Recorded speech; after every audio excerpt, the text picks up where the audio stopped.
भस्त्रिका प्राणायाम जब करते हैं तो हमारा कफ कोल्ड धीरे धीरे भीतर भरा हुआ कंजक्शन रेस्पिरेटरी सिस्टम पूरा क्लीन हो जाता है, सारा फ्लश आउट हो जाता है। तो सबसे ज्यादा जो बेनिफिशियल प्राणायाम होगा हमारे लिए सर्दियों में, उसका नाम ही है भस्त्रिका प्राणायाम। जो भस्त्रिका प्राणायाम करेगा उसको नजला, जुखाम, खांसी, ब्रोंकाइटिस, दमा, एस्थमा और साइनोसाइटिस की प्रॉब्लम होगी ही नहीं। कोलेस्ट्रॉल बढ़ा हुआ है वो भस्त्रिका प्राणायाम धीरे धीरे करना, लेकिन एक दूसरे को देख करके हम जल्दी जल्दी करना शुरू कर देते हैं, उससे बीपी हमारा और ज्यादा बढ़ जाता है। नमस्कार, D5 चैनल हिंदी देख रहे दर्शकों का मैं वंदना स्वागत करती हूं। आज एक बार फिर हम जुड़े हुए हैं डॉक्टर विजाता आर्य जी से। डॉक्टर विजाता आर्य, आपका बहुत बहुत स्वागत है हमारे इस प्रोग्राम में। जी नमस्ते वंदना जी। प्राणायाम की इस सीरीज में आज हम भस्त्रिका प्राणायाम के बारे में आपसे जानेंगे। सबसे पहले ये बताइए कि इस प्राणायाम को करने के क्या क्या लाभ हैं? भस्त्रिका धौंकनी को बोलते हैं। जैसे लोहार की धौंकनी चलती है जोर जोर से और उसमें सारा सोना लोहा सब पिघल करके मेल्ट हो जाता है, ऐसे ही भस्त्रिका प्राणायाम जब करते हैं तो हमारा कफ कोल्ड धीरे धीरे भीतर भरा हुआ कंजक्शन रेस्पिरेटरी सिस्टम पूरा क्लीन हो जाता है, सारा फ्लश आउट हो जाता है। तो ये हमारे कफ विकारों को दूर करता है, मोटापा को दूर करता है, क्योंकि मोटापा भी कफ रोग की वजह से ही आता है। तो ये भस्त्रिका प्राणायाम ज्यादातर हमारे जितने भी कफ रोग हैं, नजला, जुकाम, सर्दी, खांसी और साइनस, ब्रोंकाइटिस, चेस्ट कंजक्शन, सारे प्रॉब्लम्स के लिए बहुत अच्छा है। भस्त्रिका प्राणायाम करने से हमें ठंड नहीं लगती है। अब आगे आगे सर्दियां आ रही हैं तो सबसे ज्यादा जो बेनिफिशियल प्राणायाम होगा हमारे लिए सर्दियों में, उसका नाम ही है भस्त्रिका प्राणायाम। जो भस्त्रिका प्राणायाम करेगा उसको नजला, जुखाम, खांसी, ब्रोंकाइटिस, दमा, एस्थमा और साइनोसाइटिस की प्रॉब्लम होगी ही नहीं। और इसके साथ साथ अगर षटकर्म की क्रिया जलनेति का अभ्यास किया जाए और जलनेति करने के बाद भस्त्रिका किया जाए तो जबरदस्त प्रयोग इसके हैं, जबरदस्त लाभ होते हैं इसके। भस्त्रिका प्राणायाम की विधि मैं आपको समझा देती हूँ कैसे करना है। श्वास को धीरे धीरे 2.5 सेकेंड के अंदर भीतर भरेंगे, चेस्ट ब्रीदिंग, छाती में श्वास को भरेंगे और धीरे धीरे 2.5 सेकेंड के अंदर ही श्वास को बाहर निकालेंगे। श्वास को भरेंगे, श्वास को निकालेंगे, श्वास को भरेंगे, निकालेंगे। अब इसमें कितना समय भरना छोड़ना है ये आपकी शक्ति और सामर्थ्य के ऊपर है कि एक बार में आप कितनी बार कर सकते हैं। जैसे हम श्वास भरते हैं,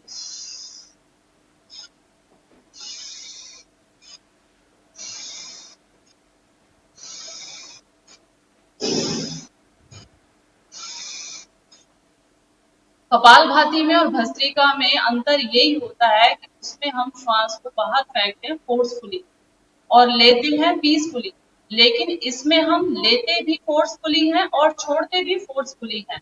भस्त्रिका प्राणायाम में तेजी के साथ श्वास भरना और तेजी के साथ श्वास छोड़ना। मात्र यही एक ऐसा प्राणायाम है जिसको आप हर समय करते हैं, दिन में भी करते हैं, रात में भी करते हैं, क्योंकि ये नेचुरल प्राणायाम है। इसमें आपको एफर्ट करने की जरूरत नहीं है, सिर्फ हल्का सा आपको ब्रीदिंग फास्ट करना है, लेना है और छोड़ना है। डीप ब्रीदिंग किया और डीप ब्रीदिंग से ही श्वास को बाहर निकाला। Deep inhalation, deep exhalation, forcefully inhalation, forcefully and actively inhalation. इसको कई बार हम इस तरह से भी करते हैं। श्वास भरते हुए हाथों को ऊपर लेके जाएंगे, श्वास निकालते हुए हाथ नीचे लेके आएंगे, फिर श्वास भरते हुए हाथ ऊपर, श्वास निकालते हुए हाथ नीचे। इसको हम थोड़ा सा फास्ट भी कर सकते हैं, लेकिन जिनको हार्ट हाई बीपी की प्रॉब्लम है उनके लिए फास्ट बिल्कुल भी ना करें, भस्त्रिका प्राणायाम जोर से ना करें।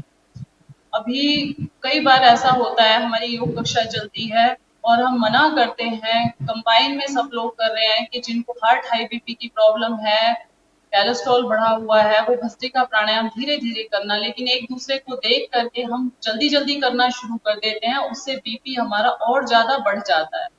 इसलिए जिनको बीपी की प्रॉब्लम रहती है वो भस्त्रिका प्राणायाम धीरे धीरे करें। जो सीक्वेंस है प्राणायाम करने का वो है, सबसे पहले आप भस्त्रिका प्राणायाम करें। प्राणायाम का जो हमारा सीक्वेंस है वो है, सबसे पहले भस्त्रिका प्राणायाम आता है। डीप ब्रीदिंग करना, डीप ब्रीदिंग करने से आपकी नोस्ट्रल क्लीन हो जाती है। जितना भी यहाँ पे हमारे कचरा होता है नाक के अंदर, कफ भरा हुआ होता है, वो साफ हो जाता है। इसलिए सबसे पहले जब आप आसनों का प्राणायाम का अभ्यास करते हैं, आसनों के बाद पहले आसन आता है, फिर प्राणायाम आता है, उसके बाद ध्यान आता है। इसलिए जब आप आसनों के बाद प्राणायाम का अभ्यास करते हैं तो पहला नियम है भस्त्रिका प्राणायाम। पहला प्राणायाम है भस्त्रिका प्राणायाम, डीप ब्रीदिंग करना। इसमें लेने का टाइम और छोड़ने का टाइम बराबर होगा। जितने समय में श्वास लिया, फेफड़ों में भरा, उतना ही समय श्वास छोड़ने में लगाना है। और जो मैं हर वीडियो में बताती हूँ कि आपको जब भी प्राणायाम करेंगे, सबसे पहले वार्म अप, थोड़ी देर जॉगिंग, टहलना, कूदना, बॉडी को वार्म करना, उसके बाद आसनों का अभ्यास, सूर्य नमस्कार करें, फिर उसके बाद आसन करें स्ट्रेचिंग वाले, और लास्ट में फिर आप प्राणायाम करें और उसके बाद आप ध्यान करें। तो जब हमारी प्राणायाम की सीरीज पूरी हो जाएगी तब हम ध्यान का अभ्यास बताएंगे। उससे पहले बीच में न्योली का अभ्यास बताएंगे। तो ये हम क्रम वाइज चल रहे हैं धीरे धीरे। तो पहला प्राणायाम है भस्त्रिका प्राणायाम, डीप ब्रीदिंग करना और डीप ब्रीदिंग से श्वास को बाहर निकालना। लंबा गहरा श्वास भरना है, छोड़ना है। कितनी बार करना है ये सामर्थ्य के ऊपर है। हम लोग 1 मिनट भी कर सकते हैं। जो स्वस्थ लोग हैं वो इसको 1 मिनट तक इसी तरह से डीप ब्रीदिंग, लंबा गहरा श्वास भरना है, छोड़ना है, भरना है, छोड़ना है।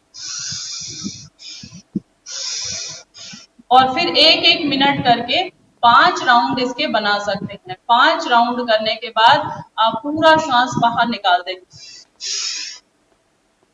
रिलैक्स करें, लंबा गहरा श्वास करें। तो भस्त्रिका प्राणायाम बहुत अच्छा प्राणायाम है कफ रोगों के लिए और मोटापे को दूर करने के लिए। तो ये वरदान है। जो मोटे लोग हैं वो खड़े होकर के थोड़ा सा फास्ट इसको करेंगे, अच्छा रहेगा, क्योंकि उससे सारा कफ बाहर निकल जाएगा। इस तरह से करना है, हाथों को यहाँ रख के भी कर सकते हैं आप। इससे थोड़ा मोटिवेशन आपको मिल जाता है, थोड़ी हेल्प मिल जाती है इस तरह से हाथ ऊपर उठाने से और इस तरह से हाथ यहाँ साइड से रखने से। आप मुझे देख के कैसे करना है। फर्स्ट टाइम आप ऐसे करें, इनहेल, एक्सहेल, इनहेल, एक्सहेल।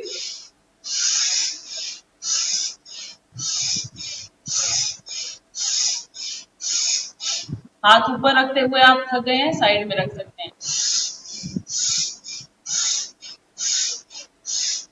और यहाँ भी नहीं रख सकते हैं, हाथ आप नॉर्मली रखते हैं घुटनों के ऊपर।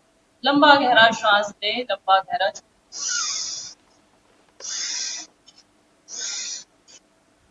इस प्राणायाम का अभ्यास हम यौगिक जॉगिंग में भी करवाते हैं। खड़े होकर हम जॉगिंग करते हैं और जॉगिंग करते हुए हाथ ऊपर उठाते हुए लंबा गहरा श्वास भरते हैं, छोड़ते हैं। उसको हम इंजन दौड़ बोलते हैं। इंजन दौड़ में हम लंबा लंबा श्वास लेते हैं, छोड़ते हैं और दौड़ते रहते हैं। इस तरह से भस्त्रिका प्राणायाम करके हम अपने फेफड़ों को एक्टिवेट कर लेते हैं पूरी तरह से। हमारा रेस्पिरेटरी सिस्टम इतना स्ट्रांग हो जाएगा। आजकल जो कोरोना से लोग डर रहे हैं, भस्त्रिका प्राणायाम जो 5 मिनट रोज करेगा, उसको किसी भी तरह की रेस्पिरेटरी रिलेटेड प्रॉब्लम कभी जिंदगी में होने वाली नहीं है। बस आपको पान, बीड़ी, गुटखा, मसाला, धुआं, धूल, पॉल्यूशन, इनसे बच करके रहना है। क्योंकि आपके जो लंग्स हैं वो ज्यादा हाइपर एक्टिवेट हो जाते हैं। जो लोग प्राणायाम करते हैं उनका इम्यून सिस्टम तो अच्छा होता ही है, लेकिन बॉडी आपकी सेंसिटिव भी हो जाती है। अगर कोई साइड में आपके स्मोकिंग कर रहा है और प्राणायाम करने वाला बैठा हुआ है, तो प्राणायाम करने वाले को ज्यादा इफेक्ट करेगा उसका स्मोकिंग करना, बजाय उसके जो नहीं कर रहा है। क्योंकि उसके लंग्स क्लीन है, उसका हार्ट साफ है, उसकी आर्टरीज बिल्कुल क्लीन हो चुकी हैं। जब हम धीरे धीरे गंदे श्वास को, बीड़ी के, सिगरेट के, इस तरह के धुएं को कंज्यूम करते हैं, तो हमारे जो क्लीन साफ फेफड़े होते हैं उनपे इसका ज्यादा इफेक्ट होता है। तो इसलिए कोशिश ये करें कि आप पॉल्यूशन से बचे। हो सके तो पॉल्यूशन से बचना पॉसिबल ही नहीं है, तो इसका एक अल्टरनेट है, घर में प्रतिदिन यज्ञ करें।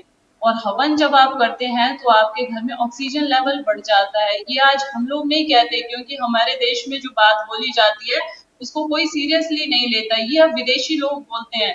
ये अब अमेरिका की रिसर्च बोलती है, हमारे पास बाकायदा प्रूफ होते हैं, कटिंग होती है सारे न्यूज़पेपर्स की, कि अब विदेश वाले इन सब चीजों को मानते हैं कि मिट्टी से इम्यूनिटी बढ़ती है, प्राणायाम करने से इम्यूनिटी बढ़ती है, यज्ञ करने से ऑक्सीजन लेवल बढ़ जाता है।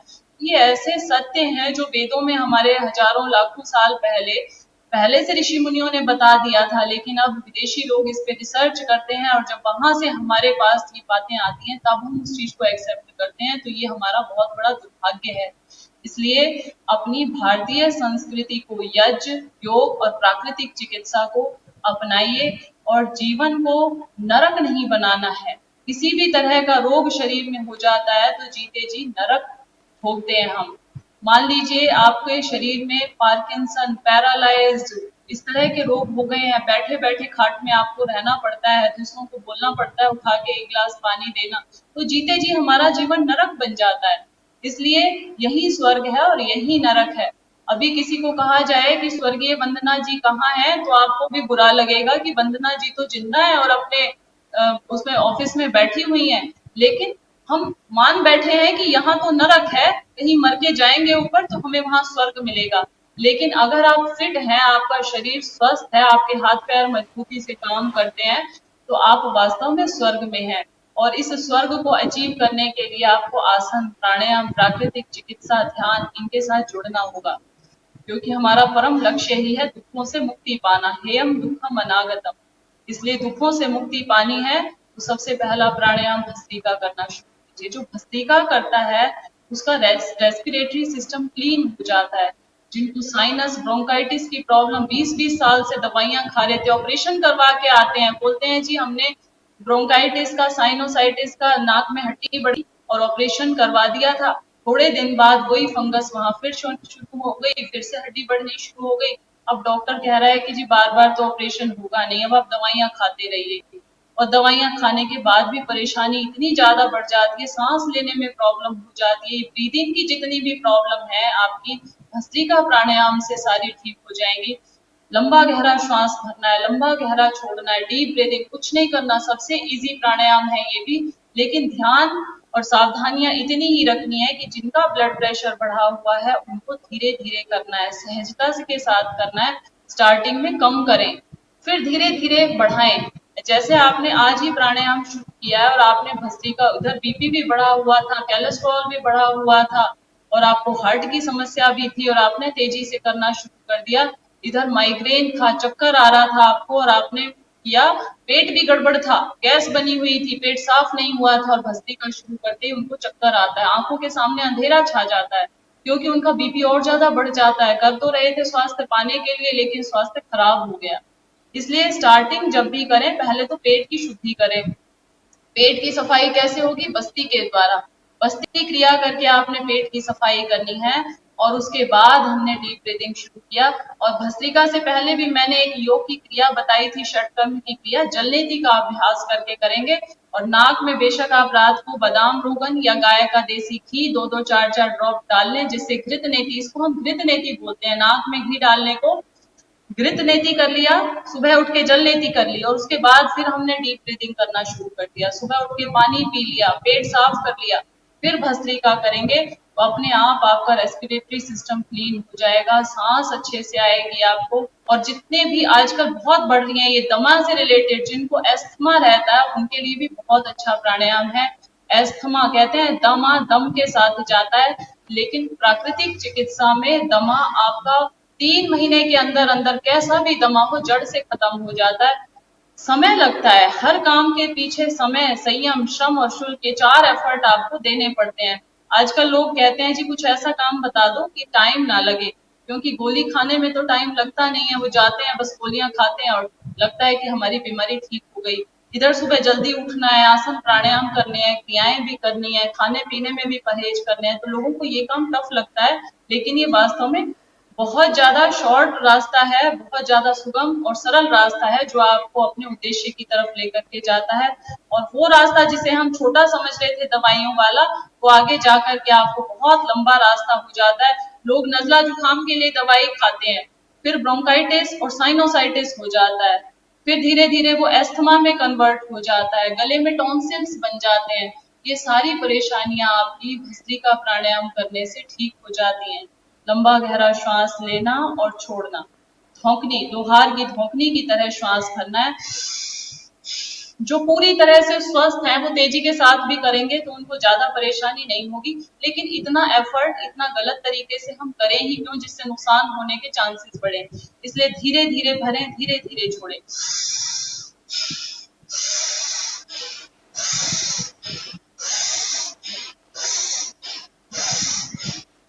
हम लोग थोड़ा सा फास्ट भी कर लेते हैं, इसको मैं बता देती हूँ, लेकिन आप लोग ज्यादा फास्ट ना करें।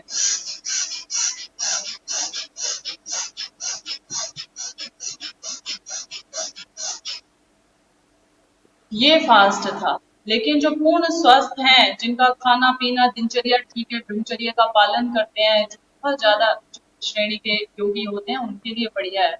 लेकिन जो बिगनर्स हैं, स्टार्ट कर रहे हैं प्राणायाम, या शरीर भी कमजोर अवस्था का है, शरीर में दुर्बलता है, वो धीरे धीरे करें इसका अभ्यास। तो इसलिए योग बहुत अच्छा है, अगर उसको समय के साथ जितना लिमिट बताई गई है उसके साथ करेंगे, विधि मेथड के साथ करेंगे और अपने रोग के अकॉर्डिंग करेंगे। क्योंकि भस्त्रिका प्राणायाम शरीर में पित्त विकार बढ़ाता है, शरीर में गर्मी को बढ़ा देता है। इसलिए जिनको एसिडिटी ज्यादा रहती है, हाइपर एसिडिटी के पेशेंट होते हैं, हाइपरटेंशन के पेशेंट होते हैं, उनको भस्त्रिका बहुत धीरे धीरे करना है, सहजता के साथ करना है, बहुत धीरे धीरे। कितनी गति होनी चाहिए?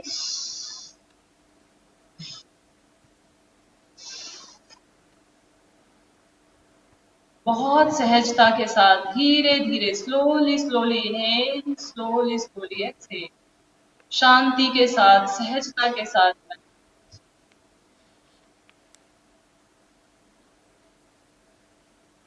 तो इसलिए जिनको एसिडिटी है, हाइपर एसिडिटी है, शरीर में पित्त विकार बढ़ा हुआ है, एसिड बढ़ा हुआ है, उनको कम करना है। लेकिन आगे आगे सर्दियां आ रही हैं, शरीर में धीरे धीरे कफ विकार बढ़ता है, सर्दी ज्यादा लगती है, तो आपको भस्त्रिका प्राणायाम को बढ़ाना है और शीतली शीतकारी प्राणायाम को कम करना है। शीतली शीतकारी की विधि भी हम आगे बताएंगे, बाह्य प्राणायाम की भी विधि अभी आगे बताएंगे। और क्रम वाइज चलिए, लिख लीजिए बेशक, आज आप 4 प्राणायामों का क्रम आज मैं बता रही हूँ, उसके बाद आगे के प्राणायामों का क्रम। पहले नंबर पे भस्त्रिका, दूसरे नंबर पे कपालभाति, तीसरे नंबर पे बाह्य प्राणायाम और तीसरे नंबर पे अनुलोम विलोम प्राणायाम। तो ये 4 प्राणायाम का क्रम है और 4 ही मेन प्राणायाम है। बाकी के जो 4 प्राणायाम है वो मेन नहीं है, मेन प्राणायाम 4 ही है। इसलिए इनका जो क्रम बताया गया है, ये क्रम के अकॉर्डिंग करेंगे तो आपको विशेष लाभ होगा। डॉक्टर विजाता, इन प्राणायाम को कोई भी किसी भी उम्र के इंसान कर सकते हैं या कोई खास उम्र होती है करने की? बच्चे, बूढ़े, जवान, योगा फॉर ऑल, और योगा से ही होगा, ये वास्तव में फैक्ट है। हर उम्र, हर अवस्था का व्यक्ति आसन प्राणायाम कर सकता है। लेकिन जो बड़ी उम्र के लोग हैं वो आसन और प्राणायाम अपनी सामर्थ्य के अकॉर्डिंग करें। बड़ी उम्र के लोग हैं, ज्यादा जोर से भस्त्रिका ना करें, ज्यादा जोर से कपालभाति ना करें, ज्यादा टफ आसन ना करें, चक्रासन, सर्वांगासन, शीर्षासन।